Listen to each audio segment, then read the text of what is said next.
Effective activism demands not only knowledge of how to fight, but a clear comprehension of whom you are up against and how they fight.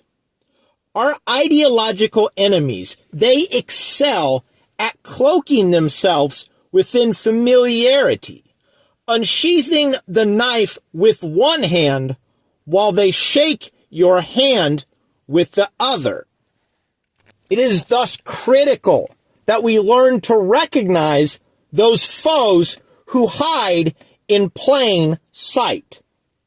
You see, our antagonists, they're not limited to the Democratic Party and the mainstream Mockingbird media alone, but a vast intercontinental conspiratorial confederation of corporations, NGOs, professional grifters, oligarchs, think tanks, the machinery of the bureaucratic state, and captured institutions infested with revolutionary globalist Marxists.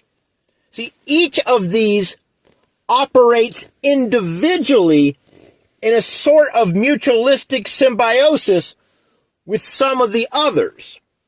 And collectively, they all form one behemoth, profane parasite. A parasite which sustains its ungodly existence by ghoulishly gorging on the lifeblood of our country, sickly sucking and slurping up every last dreg of sweat, tears, dollars, and dead American dreams.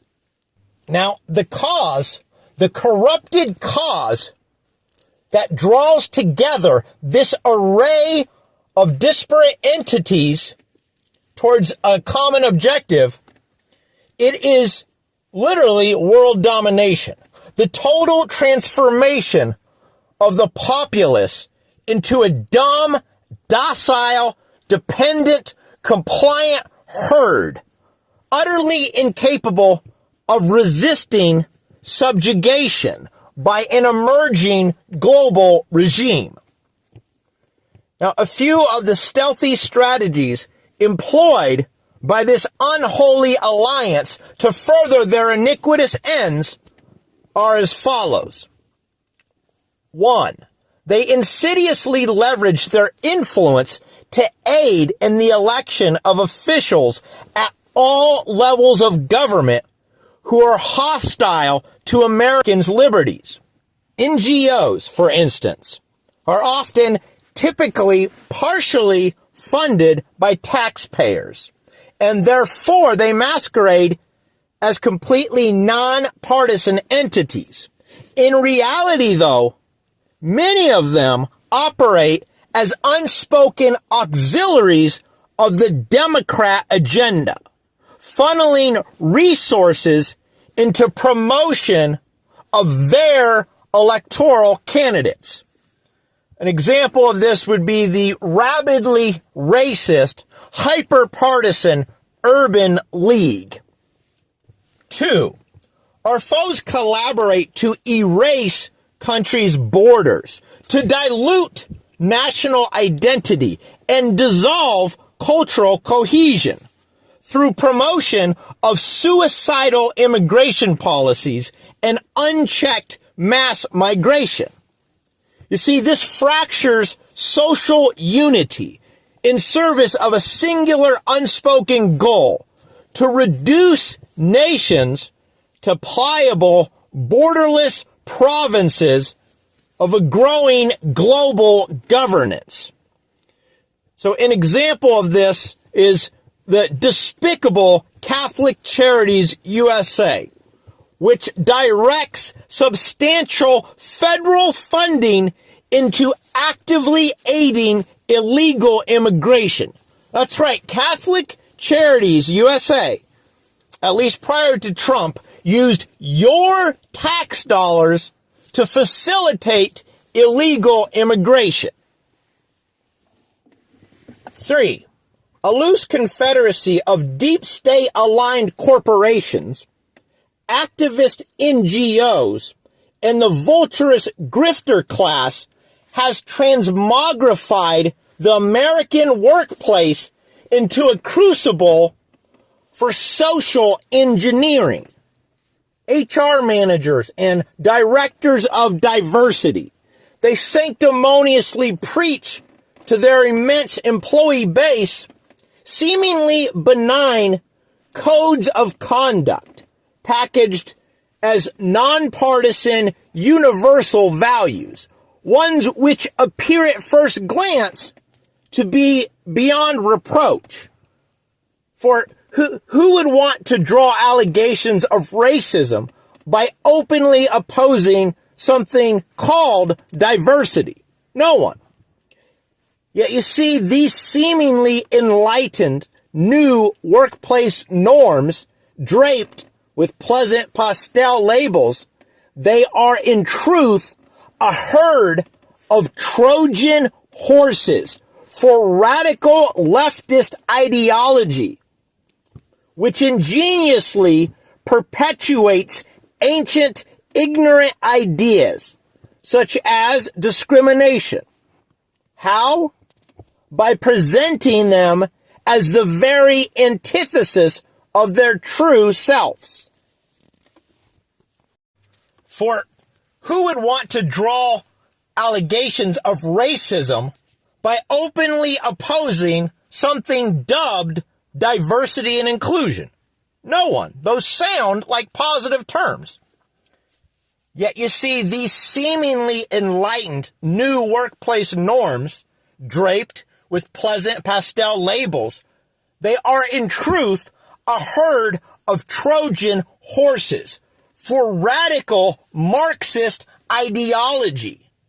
You see, the left ingeniously perpetuates ancient ignorant ideas such as discrimination by presenting them and disguising them as the very antithesis of their true selves. For example, textbook racism is now called anti-racism. Through subtle yet relentless repetition, this corporate contrived counterfeit credo, it is infixed in the minds of many, many employees who inevitably carry it outside the workplace and infect the broader populace with this cognitive contagion. By and by, the entire culture is distorted and disfigured, not by organic evolution, but manufactured consent to an undiscerned despotic decree. So, those DEI courses forced upon you at work, they are not just about workplace etiquette, okay? They are insidious ideological alignment under the pretense of professional expectations. This is how the left conquers. So subtle, it's barely noticed. Partisan conditioning in a PowerPoint. Indoctrination in an e-course. And this pales in comparison to the systemic brainwashing occurring in our public schools, which I'll reserve for another video. Okay. 4.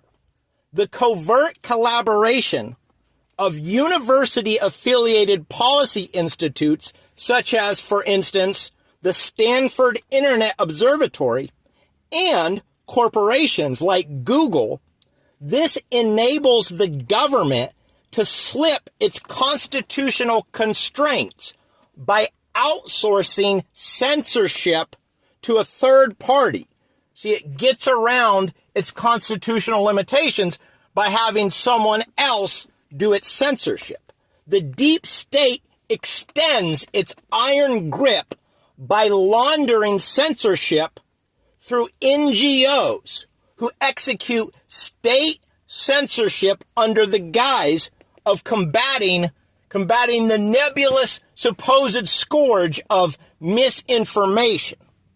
Furthermore, Prior to the Trump administration, the government coerced big tech to algorithmically erase any voices dissenting from the approved narrative by threatening legal repercussions and heightened regulatory scrutiny.